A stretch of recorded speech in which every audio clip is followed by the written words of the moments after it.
आइए सीखते हैं समांतर माध्य कल्पित मान विधि से। समांतर माध्य कल्पित मान विधि से कल्पित मान विधि से कल्पित मान विधि से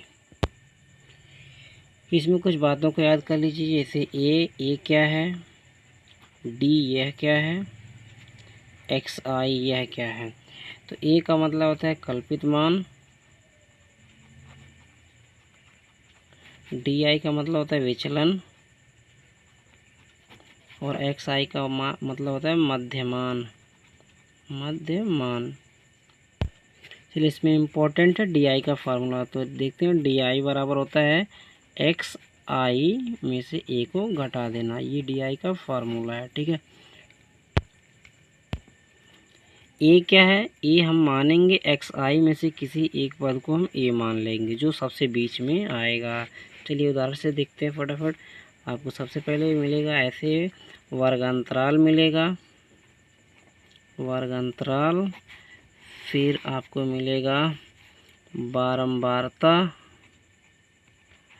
फिर बारंबारता के बाद आपको निकालना पड़ेगा एक्स आई कॉलम बनाने के बाद आपको निकालना पड़ेगा डी, जो कि फार्मूला क्या है, एक्स में से ए को घटा दो। एंड फाइनली आपको एक और निकालना पड़ेगा वैल्यू जो होता है एफ आई डी आई के नाम से। इतनी सारी बातें आपको याद रखना। ये आपका कॉलम है, इस कॉलम को हम कहेंगे सॉल्यूशन कॉलम। तो चलिए याद हो गया, ए को कहते हैं कल्पित मान, डी को कहते हैं विचलन, एक्स आई को कहते हैं मध्यमान निकालना। फटाफट कुछ उदाहरण ले लेते हैं। एक कुछ किसी भी चीज़ का उदाहरण आप ले सकते हैं, मैं सिर्फ इसमें दिखा रहा हूँ एक अंकिक वैल्यू लेकर के। जैसे हम लिख देते हैं लेते हैं 0 से लेकर 10 तक 3 बच्चे हैं, 10 से लेकर के 20 तक 6 बच्चे हैं, और 20 से लेकर 30 तक हैं 2 बच्चे हैं, और 30 से लेकर के 40 तक हैं 4 बच्चे, और 40 से लेकर के 50 तक के हैं 5 बच्चे। तो ये जो हमने कहा है ऐसा भी समझ सकते हैं कि 0 से 10 नंबर पाने वाले 3 बच्चे हैं, और 10 से 20 नंबर पाने वाले 6 बच्चे हैं, 20 से 30 नंबर पाने वाले 2 बच्चे हैं, 30 से 40 नंबर पाने वाले 5 बच्चे हैं, और 40 से 50 के बीच में जो बच्चे हैं वो केवल 5 बच्चे हैं जिन्होंने अच्छा परफॉर्मेंस किया है। तो आप ऐसे समझ सकते हैं। चलिए, तो बारंबारता को हमने पहले ही पढ़ा, एफ आई से दर्शाते हैं। अब बारी आती है एक्स आई निकालने का। तो एक्स आई पिछले बार हमने पढ़ाया है ऑफलाइन क्लासेस में। एक्स आई बराबर होता है L1 प्लस L2, ठीक है। L1 प्लस L2 बटे 2, घबराने की कोई बात नहीं है। इस छोटे वाले अंक को हम L1 बोलते हैं और बड़े वाले अंक को L2 बोलते हैं, मतलब लोअर लिमिट अपर लिमिट। यहाँ L1 कितना होगा 10 और L2 कितना होगा 20। तो चलिए एक्स आई में भरते हैं L1 प्लस L2 बटे 2। इसका मतलब होता है कि 0 में 10 जोड़ दो और 10 में 2 का भाग मार दो। तो चलिए एक्स आई निकाल कर दिखाते हैं। L1 कितना है आपका 0, आप लिख सकते हैं L1 बराबर 0 हो गया, L2 बराबर हो गया आपका 10 हो गया।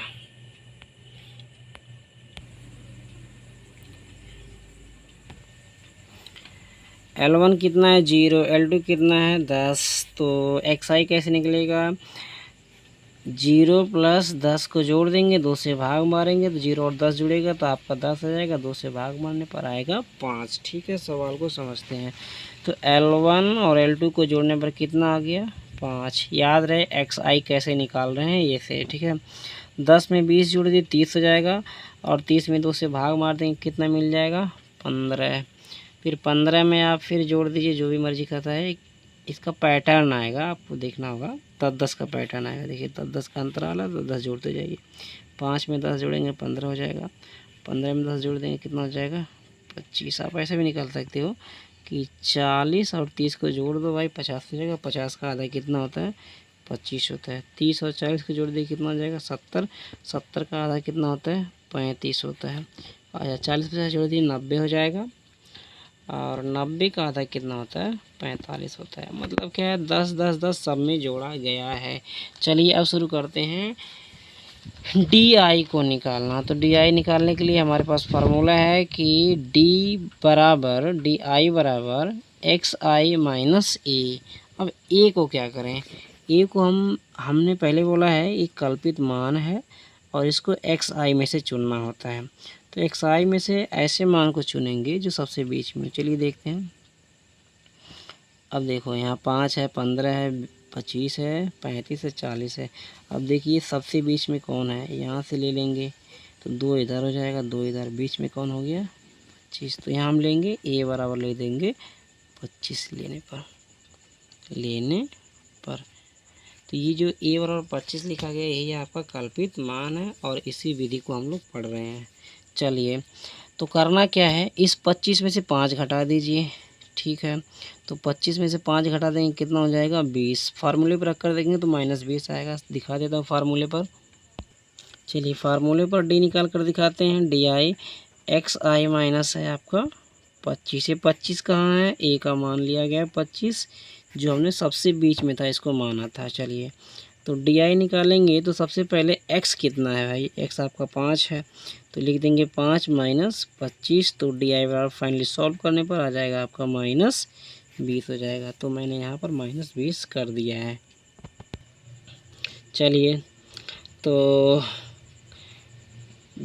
डी आई बराबर होता है एक्स आई माइनस ए, मतलब हो गया एक्स आई में से ए घटा दीजिए आपका डी आई का वैल्यू आ जाएगा। तो चलिए इस लाइन का डी आई निकालते हैं। तो क्या करना है, 25 से 15 घटा दीजिए तो कितना आपका बच जाएगा 15 10 25। अच्छा 25 में से 25 घटा देंगे तो क्या हो जाएगा आपका 0 हो जाएगा। अच्छा 35 में से 25 घटा देंगे तो आपके पास कितना बच जाएगा, प्लस का 10 बच जाएगा। अच्छा 45 में से 25 घटा देंगे तो आपके पास कितना बच जाएगा 20 बच जाएगा। कितना बच जाएगा 20 बच जाएगा। चलिए चेक करके देख लीजिए 45 में से घटाकर। तो ठीक है, समझ में आया कि डी आई कैसे निकालते हैं। एक्स आई में से ए को घटा देते हैं। अब हमारे पास बारी है इस कॉलम को भरने की, जिसका मतलब है F i d I. F i d आई का मतलब होता है कि डी आई में एफ आई का गुणा कर दीजिए। तो आपका डी आई कितना मिला है 20, एफ आई कितना है 3, तो 20 और 3 का गुणा कर दीजिए तो 20 3 आपको आ जाएगा 60 जो कि आएगा माइनस में। ठीक है, माइनस क्या आता है सबको पता है। 10 का 6 में गुणा करेंगे तो कितना हो जाएगा 10 6 का भी आपका आ जाएगा 60। चलिए ठीक है, अब देखिए आपका डी का वैल्यू है 0 और एफ आई का वैल्यू है 2। तो 0 और 2 का गुणा कर देंगे आपका आ जाएगा 0। अब यहाँ देखिए डी आई कितना आपके पास है, यहाँ डी की वैल्यू मतलब डी आई की वैल्यू 10 है और एफ आई की वैल्यू 4 है। तो कहने का मतलब साफ साफ है कि आप एक काम करो 4 का 10 में गुणा कर दो, 10 से कितना हो गया 40 हो गया, 5 का 20 में कर दो तो 20 25 कितना हो गया 100 हो गया। चलिए इतना स्टेप समझने के बाद हम शुरू करेंगे योग निकालना। तो योग सबको पता है, एफ आई एक बार जोड़ देते हैं, इसको कहते हैं समेसन ऑफ एफ आई। चलिए जोड़कर देखते हैं कितना होता है। 3 6 9 9 2 11, 11 में 4 जोड़ दीजिए 15 हो जाएगा, 15 में 5 जोड़ दीजिए कितना हो जाएगा 20 आ जाएगा। इसका समेसन हो गया। अब फाइनली हम समेसन करेंगे एफ आई और डी आई का। तो एफ आई और डी आई का समेसन करेंगे, देखिए कितना होता है। तो एफ आई डी आई का समेसन करेंगे तो -60 -7 जुड़ करके -120 हो जाएगा, -120 हो जाएगा और +40 और 100 जोड़ देंगे तो कितना हो जाएगा आपका 140। तो प्लस माइनस होंगे कट जाएंगे तो ये 0 हो जाएगा, 4 में से 2 निकल जाएगा 2 हो जाएगा, बचेगा आपका 20। कितना बचेगा आपका 20 बच जाएगा। तो यहाँ लिखेंगे summation of f i d i is equals to आ गया 20। अभी तक तो सिर्फ हमने सारणी को भरना सीखा है। सारणी को कैसे भरेंगे, वर्गांतराल दिया था, बारंबारता दिया गया था, एक्स आई हमको निकालना पड़ा है, डी आई हमें निकालना पड़ा है, एफ आई डी आई निकालना है, फिर इनका समेसन कर देना है। अब बारी आएगी कि जो डी आई निकला है इस डी आई का हमको निकालना है समांतर माध्य। तो यहाँ निकालेंगे डी आई का समांतर माध्य। ये DI बराबर क्या हो जाएगा, समांतर माध्य निकालने का फॉर्मूला सबको पता है, आंकड़ों का योग बटे आंकड़ों की संख्या। आंकड़ों का योग बटे आंकड़ों की संख्या। तो आंकड़े का योग कितना है, देखिए समेसन ऑफ है FI DI, यही पूरे आंकड़े हैं जिनको जोड़ करके 20 लाया गया है। आंकड़ों की संख्या कितनी है, ये आंकड़ों की संख्या मतलब बारंबारता जो यहाँ पर दी गई है, इसको सम करके लाए हैं हम लोग। सम मतलब होता है जोड़ना, जोड़ करके लाए हैं समेसन ऑफ FI। तो बार DI का मतलब हो गया, चलिए इसकी वैल्यू चेक कर लीजिए कितना दिया है। तो FI DI की वैल्यू लिया है हमने 20 पाया है, और समेसन ऑफ FI कितना मिल गया है 20। तो इसको भी यहाँ नोट कर देंगे।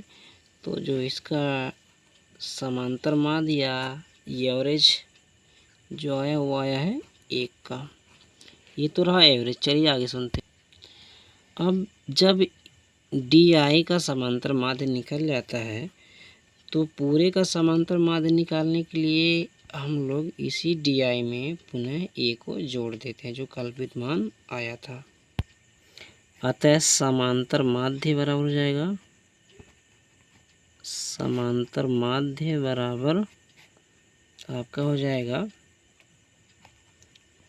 DI बार प्लस A हो जाएगा। तो समांतर माध्य को दर्शाते हैं बार डैश से, सॉरी x बार से, और DI की वैल्यू हमने पाया है 1, और कल्पित मान कितना माना है हम लोगों ने, कल्पित मान जो था हम लोगों ने लिया था 25।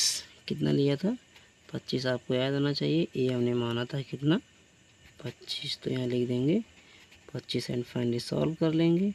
25 से कितना हो गया 26, ये आपका फाइनल आंसर हो गया। यानी कि जो समांतर माध्य निकालने के लिए कहा था, तो हम एवरेज ये मानेंगे कि हर एक विद्यार्थी जो था लगभग 26 नंबर पाया है। तो आशा करते हैं आपको सभी स्टेप समझ में आ गए हैं, और कल इसके साथ हम लोग पढ़ेंगे पाग विचलन विधि, या हो सकता है कि आपको बहुत सारे एग्जाम्पल्स करा करके देंगे। कुछ क्वेश्चंस हैं जिनको मैं दे रहा हूँ, आप खुद से ट्राई कीजिएगा। ये आपका सारणी दिया गया है, एक में होगी वर्ग अंतराल और दूसरे में हो जाएगा बारंबारता।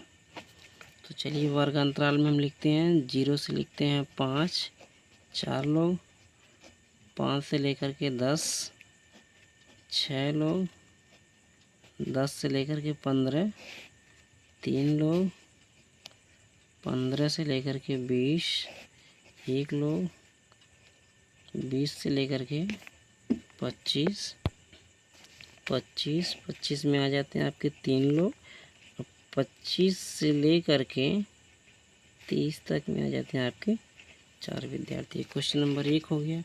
इसी प्रकार और भी इस प्रकार 2 सवाल दिए हैं, आप खुद से ट्राई कीजिए और बेहतर आंसर लाकर दिखाइए।